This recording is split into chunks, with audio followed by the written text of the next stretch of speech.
दुनिया की सबसे महंगी रेल प्रोजेक्ट है सुरंग पुल।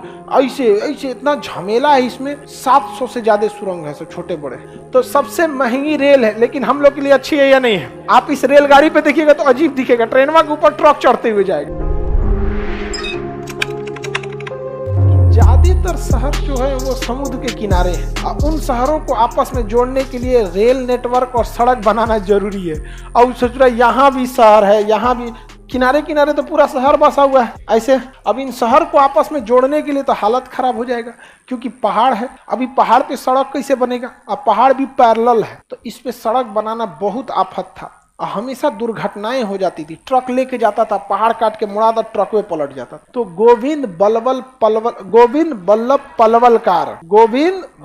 पलवलकार ने रेल नेटवर्क का डिजाइनिंग किया, जिसका नाम रखा गया कोंकण रेल। दुनिया की सबसे महंगी रेल प्रोजेक्ट है कोंकण रेल, क्योंकि एगो पहाड़ आ रहा है तो उसको सुरंग काट के निकाला जा रहा था, हचाक से गहिरा हो गया तो वहां पुल बनाना पड़ रहा है। सुरंग पुल ऐसे ऐसे इतना झमेला है इसमें। 700 से ज्यादा सुरंग है, सब छोटे बड़े पुल, या कभी छोटा कभी 700 से ज्यादा छोटे बड़े पुल और सुरंग आए हैं। इतनी महंगी प्रोजेक्ट है यहाँ। कौन सा रेल प्रोजेक्ट?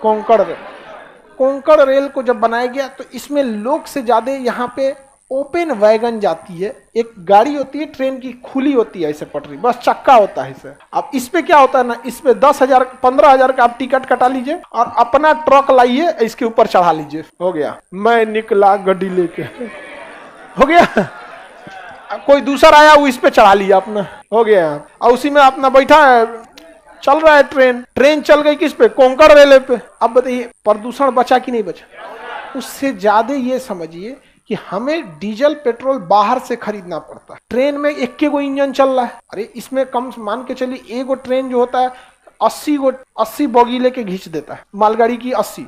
तो 80 गो ट्रक कितना तो नहीं है ना पिएगा। और भी इलेक्ट्रिसिटी लगा दीजिए तो और कम हो जाएगा। उतना ट्रैफिक कम हो गया, सड़कों से दुर्घटनाएं कम हुई, फ्यूल बचा। नहीं तो फिर भारत सरकार जाते हैं, मोदी जी जाते हैं कभी पर्यावरण सम्मेलन में तो 4 को सुना देता है सब, आपके यहाँ तो इतना प्रदूषण है, क्या कर रहे हैं आप? भाई प्रदूषण रोकने के लिए पैसा चाहिए होता है, क्योंकि टेक्नोलॉजी पर जितनी कम पैसा लगाएंगे प्रदूषण करेगा, ज्यादा टेक्नोलॉजी लगाइए प्रदूषण कम करेगा। महंगी गाड़ी खरीदिए, टेम्पू खरीदिएगा, प्रदूषण होगा। खरीद लीजिए एक बार रोल्स रॉय, मर्सिडीज, सब चीज, ये सब ज्यादा ये सब चीजों में नहीं जाइए। अमीर लोग अपने आप को बहुत एक ब्रांड सेट करते हैं कि हम इसमें चलते हैं।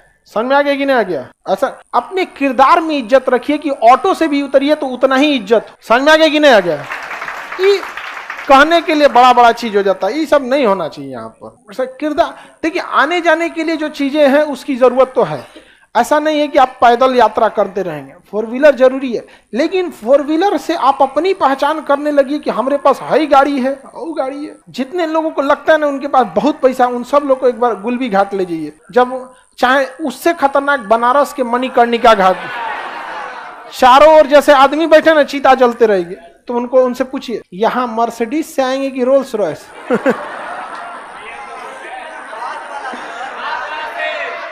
यहाँ एक के वैरायटी मिलेगा बांस वाला। तो इससे क्या है ना, ट्रांसपोर्टेशन बहुत बच जाता है। तो सबसे महंगी रेल है, लेकिन हम लोग के लिए अच्छी है या नहीं है? आप इस रेलगाड़ी पे देखिएगा तो अजीब दिखेगा, ट्रेनवा के ऊपर ट्रक चढ़ते हुए जाएगा, सब उसी में अपना खाना पीना बचा, टेंशन नहीं है ड्राइवर को, दुर्घटना की कमी हो जाएगी। सड़कों पर ट्रक कम रहेंगे तो बाकी लोगों के लिए भी जान का खतरा नहीं है। बहुत खतरनाक होता है। तो ट्रक वाला मारता है, आदमी को तो फोचका की तरह फोड़ देता है, गुपचुप की तरह जा।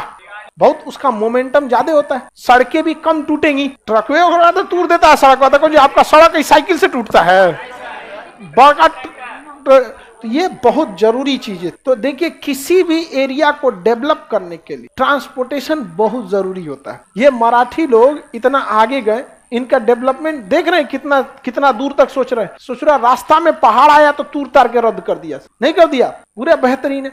अब बिहार सरकार में क्या है कि पैसे की भी कमी है। हम लोग इंडस्ट्रियलाइजेशन नहीं है जिसमें ज्यादा टैक्स, मजदूरी में टैक्स नहीं है, खेती में टैक्स नहीं है, तो फिर टैक्स आएगा कहाँ से? टैक्स नहीं आ पाएगा, इसलिए डेवलपमेंट भी नहीं हो पाए। अब यहाँ अंबानी है, अडानी है, टाटा है, बाप रे बाप, बड़का कंपनी है, करोड़ों टैक्स दे रहे हैं, सब रोजगार आप अलग से भर दे रहे हैं सब। तो यहाँ पे थोड़ी संभावना बाकी राज्यों की तुलना में ज्यादा है विकास की।